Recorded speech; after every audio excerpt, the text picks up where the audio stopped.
Offre d'emploi, c'est notre thème. Dans l'évangile de ce jour, qui est la parabole des ouvriers de la 11e heure, un appel doit être revenu plusieurs fois. Allez aussi à ma vigne. Au premier, le Seigneur a dit, allez à ma vigne.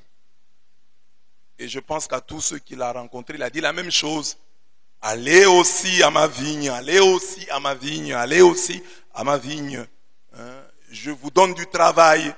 Nous sommes donc en présence d'un Dieu qui offre de l'emploi, qui embauche, un Dieu qui engage, un Dieu qui donne du travail, un Dieu qui met un terme au chômage des hommes. Dans la première lecture, on nous dit que le Dieu qui agit de la sorte est le bon berger. Le bon berger qui veut que nous soyons à sa suite des bons bergers. D'où notre thème, offre d'emploi. Par offre d'emploi, nous entendons tout communiqué. Donc cet enseignement, c'est comme un communiqué par lequel une entreprise cherche à recruter du personnel. Une offre d'emploi comprend un descriptif de l'employeur, l'intitulé du poste, la définition du poste et du profil recherché, le type de contrat proposé, une référence et une adresse de réponse. Considérant les deux lectures de ce jour, l'offre d'emploi que le Seigneur nous présente est ainsi stipulée. La société céleste de joie, ou la société céleste de la joie, SCJ en sigle, engage pour sa succursale terrestre un berger spécialiste en distribution de la joie. Donc, voilà, le nom de la société est là. Société céleste de la joie. Qui a une succursale ou des succursales sur la terre. Alors elle cherche qui? Un berger qui s'y connaît en distribution de la joie. Amen. Amen. La SCJ. SCJ. Société céleste de la joie. Pourquoi je prends Société céleste de la joie? Parce que le Seigneur dit, allez travailler à ma vigne. Et la vigne, donc le champ de Dieu c'est la vigne. Il n'a pas dit c'est un champ de maïs. Il n'a pas dit que c'est un champ de haricots. Il a dit que c'est un champ de vigne. C'est une vigne. Et nous savons, la Bible dit, le vin qui réjouit le cœur. Le vin qui réjouit le cœur. Le vin est le symbole de la joie. Dieu engage pour sa succursale terrestre un spécialiste en distribution de joie. Amen. Bon, voilà. Offre d'emploi. J'ai dit la société, le nom de la société. J'ai dit le poste. Maintenant, je donne les tâches. Quelles sont les tâches? Importer la joie du ciel sur la terre. Donc, celui qui va travailler à la vigne du Seigneur doit importer la joie du ciel sur la terre. Que ta volonté soit faite sur la terre comme au ciel. C'est ça son objectif. Luc 15, verset 7. Il y aura plus de joie dans le ciel pour un seul pécheur qui se repent que pour 99 justes qui n'ont pas besoin de repentance. Souvent, nous voulons que Dieu nous donne la joie. Mais sachons, à partir de Luc 15, 7, que Dieu cherche aussi que nous puissions lui donner la joie. Que nous aussi, nous puissions réjouir le cœur de Dieu. Que nous aussi, nous soyons le vin qui réjouit le cœur de Dieu. Parce que dans ta vie, tu regardes toujours, oh Dieu ne me réjouit pas. Oh, je n'ai pas la joie. Oh, Dieu ne me donne pas la joie. Oh, Dieu m'a arraché le sourire. Au sens négatif, je ne l'ai plus. Il n'y a plus de sourire dans ma vie. Mais est-ce que toi, tu te poses aussi la question de savoir si toi aussi, tu fais des efforts pour réjouir le ciel. Par exemple, aujourd'hui, tu dis, aujourd'hui, en faisant ça, en posant tel geste, en posant tel acte, je veux que Dieu se réjouisse. Je veux que le ciel se réjouisse. Je veux que les anges se réjouissent. Parce que nous sommes préoccupés par la joie du ciel. Alors Dieu cherche les gens et dit, allez vous aussi à ma vigne, c'est ça. Importez la joie du ciel sur la terre. Augmentez la joie du ciel. Ne vivre que pour travailler à l'avancement et à la joie des autres. Donc les tâches, c'est ne vivre que pour travailler à l'avancement et à la joie des autres. C'est-à-dire, ma vie tout entière, c'est réjouir les autres, faire de ma présence un sujet de fierté pour les autres, que les autres soient fiers de moi, que les autres soient contents de moi. Et parmi les autres, le plus grand d'autres qu'il y a, c'est Dieu. Que Dieu soit content de moi. Comme Paul pouvait dire aux Philippiens, je suis pressé de deux côtés. J'ai le désir de m'en aller et d'être avec le Christ. Ce qui de beaucoup est meilleur, est le meilleur. Mais à cause de vous, il est plus nécessaire que je demeure dans la chair. Et je suis persuadé, je sais que je demeurerai et que je resterai avec vous tous. Pour votre avancement. Je resterai pourquoi? Pour votre avancement et pour votre joie. Dans la foi. Donc si je reste, si je suis encore en vie, c'est pour votre avancement. Si je suis encore là, c'est pour votre joie. Dans la foi. Pourquoi tu es là? Pourquoi tu vis encore? Je vis encore pour votre avancement. Pourquoi tu vis encore? Je vis encore pour votre joie. Or, il y a des gens, quand ils ne sont pas là, les autres sont contents. Le mari n'est pas encore arrivé, la femme est contente. La femme va en vacances, l'homme est content. Les parents ne sont pas là, les enfants sont contents. Les enfants ne sont pas là, les parents sont contents. Ça signifie quoi? C'est quel type de famille? Une famille atypique. Donc, un chrétien doit être un semeur de joie. Les gens doivent le rechercher. Il n'est pas là. Aujourd'hui, il n'y avait pas de joie au travail parce que notre frère tel, notre sœur telle n'était pas là. Un chrétien ne doit pas être un rabat-joie. C'est lui qui abîme la joie des autres. C'est lui qui vient créer des problèmes en prétextant qu'il est prophète. Non. Principalement le chrétien est semeur de joie. Il doit s'aimer la joie là partout où il passe. Amen. Et un chrétien, quand il est absent, on sent. On sent qu'il est absent. C'est-à-dire, on regrette son absence.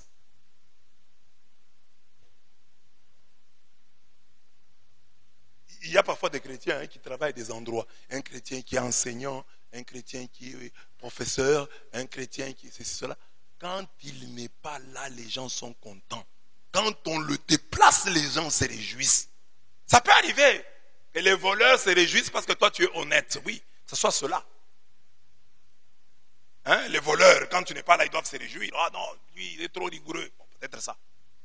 Mais en gros, il y a des chrétiens qui ne savent pas vivre avec les gens, qui ne sont pas des semeurs de joie.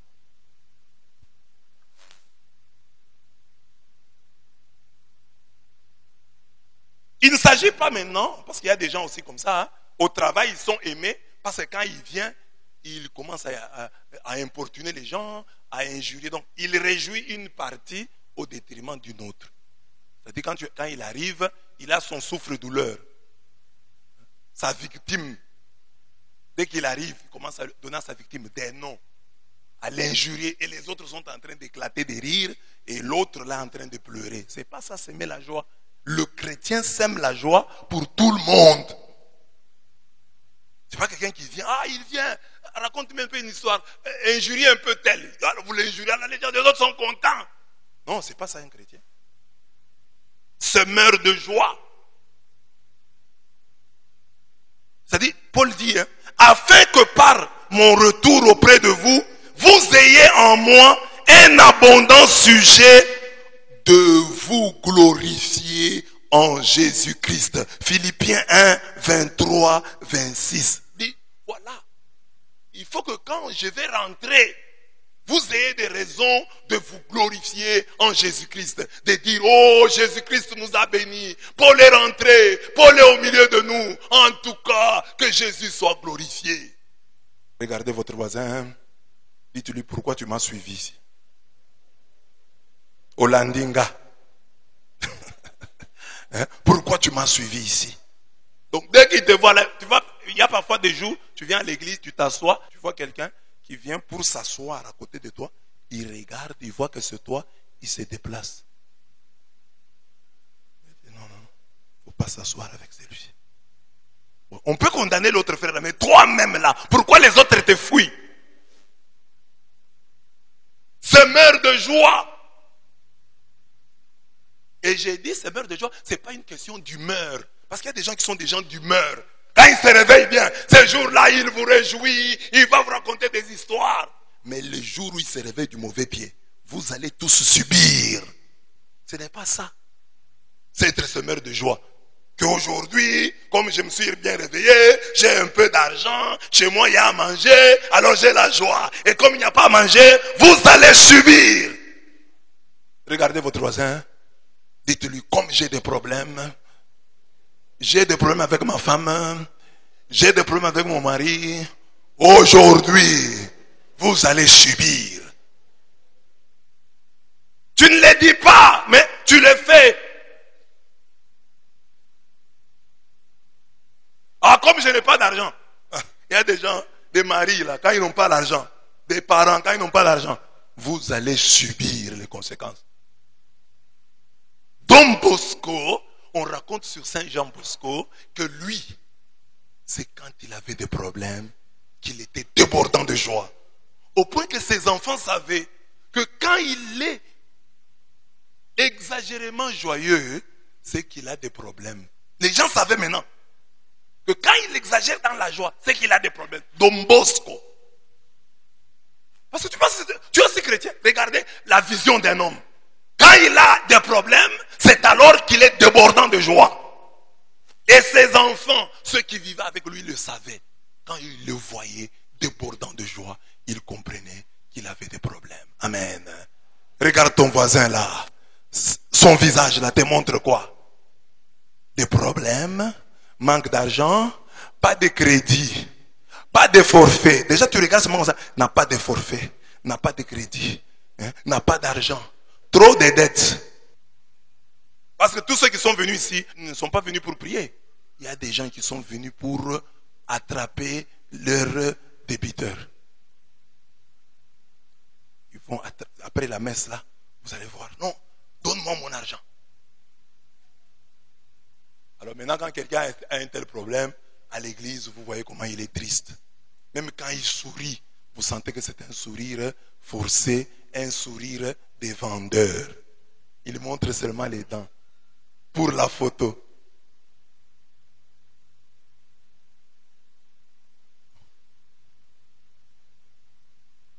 Hein? Donc, sourire ne signifie pas montrer les dents. La joie, je vous ai toujours dit, mes bien-aimés, que la joie est une arme dans le combat spirituel. Il y a des chrétiens, par exemple, il a des difficultés, il n'a pas d'argent, il n'a pas de travail, il n'a pas de mariage, ça ne va pas avec sa femme, ça ne va pas avec son mari. Mais maintenant, il devient triste. Mais il prie, il vient à la messe, il prie. Mon bien-aimé, Dieu ne va pas te bénir. Dieu ne va pas te bénir. Dieu aime les hommes joyeux. Je ne cesse de vous donner cet exemple. 1 Samuel 1, 17 à 19. Qu'est-ce qu'on dit au sujet de Anne, la mère, la future mère de Samuel? Il est allé à l'église. Il a prié à Silo. Le prêtre a cru qu'elle était ivre. Le prêtre lui a fait le reproche. Il a dit au prêtre, je ne suis pas ivre, j'ai des problèmes. Et le prêtre lui a donné, non pas une homélie, comme je suis en train de le faire ici. Il n'y avait même pas de feuillets, comme moi je vous en donne. Le prêtre n'avait même pas de micro. Il n'avait pas préparé un enseignement. Le prêtre lui a dit simplement, va en paix, que le Dieu d'Israël te donne ce que tu lui as demandé. Seulement ça. Va en paix. C'est ce qu'on te dit à la fin de la messe là. Va en paix. Que le Dieu d'Israël te donne ce que tu lui as demandé. Écoutez ce que dit la Bible. La suite du texte est intéressante. Il dit, elle dit, je suis ta servante, que je trouve toujours grâce à tes yeux. Il dit ça à l'homme de Dieu. Hein. Déjà, une grande indication. Il ne dit pas que je suis la servante de Dieu. Il dit, je suis ta servante. Que je trouve toujours grâce à tes yeux. Pas aux yeux de Dieu, mais à tes yeux, toi prêtre. Que je trouve grâce à tes yeux. Que tu me fasses toujours confiance. Que tu tiennes toujours à moi. Que tu m'écoutes comme tu viens de m'écouter là. Je suis ta servante. Que je trouve grâce. Toi, tu peux dire ça à un homme. Non, moi, je ne suis pas. D'ailleurs, les chrétiens d'aujourd'hui, c'est ça qu'ils aiment dire. Moi, je ne suis pas le serviteur d'un prêtre. Moi, je suis le serviteur de l'Éternel. Moi, je suis la servante de l'Éternel. Moi, je ne suis pas venu ici pour la Biblesse. Moi, je ne suis pas venu ici pour mon Seigneur. Moi, je suis ici pour Jésus-Christ de Nazareth. L'homme de Galilée. Le lion de la tribu de Juda. Mais cette femme dit, je suis ta servante. Que je trouve toujours grâce à tes yeux. Puis elle repartit, dit la Bible, elle mangea et son visage ne fut plus le même. Ils s'élevèrent de bon matin et après s'être prosternés devant le Seigneur, ils rentrèrent chez eux à Rama. Et quand ils rentrèrent, comme elle avait retrouvé la joie, comme elle avait retrouvé sa joie, la Bible dit qu'elle a eu l'enfant. Elle a eu Samuel. Ce n'est pas seulement le fruit de la foi. Samuel est aussi le fruit de la joie. Toi, tu as la foi, mais il te manque la joie. Tu pries. La Bible dit, Marc 11, 24, comporte-toi comme quelqu'un qui a déjà reçu. Tu demandes le travail, comporte-toi comme quelqu'un qui a déjà eu le travail. Tu demandes le mariage, comporte-toi comme quelqu'un qui a déjà eu le mariage. Tu cherches le voyage, comporte-toi comme quelqu'un qui a déjà eu qui a déjà obtenu le visa. Comporte-toi de la sorte. Et Dieu dit, Marc 11, 24, vous verrez s'accomplir ce que vous êtes en train de demander. C'est la parole de Dieu. C'est la parole de Dieu. Quand vous demandez, ayez la joie. Quand vous avez la foi, montrez votre foi par la joie. J'ai la foi, mais je n'ai pas la joie. Non. Votre foi, montrez-la par votre joie. Soyez un homme joyeux. Même devant ceux qui vous font souffrir. Regardez les chrétiens d'autrefois. On les jetait dans l'arène. On les jetait aux bêtes. Et ils chantaient. Et ils chantaient. Dans la fournaise de feu. Shadrach, Meshach, Abednego chantaient. Parce qu'ils chantaient, non, moi je ne peux pas être joyeux. Si je suis joyeux devant lui, c'est l'hypocrisie. Il faut lui montrer que je ne suis pas content. Je dois lui montrer que je ne suis pas content. Ça, c'est ça être un homme vrai. Non. Sois joyeux. Sois joyeux. C'est une arme dans le combat spirituel. Travailler pour le Seigneur, c'est travailler dans la vigne, qui est un symbole biblique de la joie, je l'ai dit. Travailler dans la vigne du Seigneur, c'est produire le vin qui réjouit le cœur de l'homme. Psaume 104, 15. Le vin qui réjouit le cœur de l'homme. Le vin qui réjouit le cœur de l'homme. Amen. Dis à ton voisin, sois le vin qui réjouit le cœur de l'homme. Que tout celui qui te rencontre soit comme un homme ivre. Parce que tu es le vin. C'est toi le vin. Et regardez Jésus. Jésus est le pain de vie. Jésus est le vin de vie. Il est le vin de notre joie. Alors si tu es chrétien, sois aussi le vin de la joie de Dieu. Sois le vin de la joie des hommes. Sois le vin. Apporte la joie. C'est ça. Allez aussi à ma vigne. C'est mon interprétation. Allez travailler à la joie. L'entreprise de Dieu, c'est une entreprise des hommes joyeux, des femmes joyeuses. Malgré leurs problèmes, malgré leurs difficultés, malgré leurs combats, ils ont toujours la joie. Et renoncer à la joie, mes frères, c'est un choix. La joie est un choix. Si tu décides aujourd'hui, dis, aujourd'hui je vais être joyeux, tu le seras. Tu dis, aujourd'hui en dépit de tout, je vais être joyeux. Tu le seras. Si tu décides d'être triste, tu le seras aussi. Amen. Dis à ton voisin, tu prends quelle décision ce matin? Je prends la décision d'être joyeux.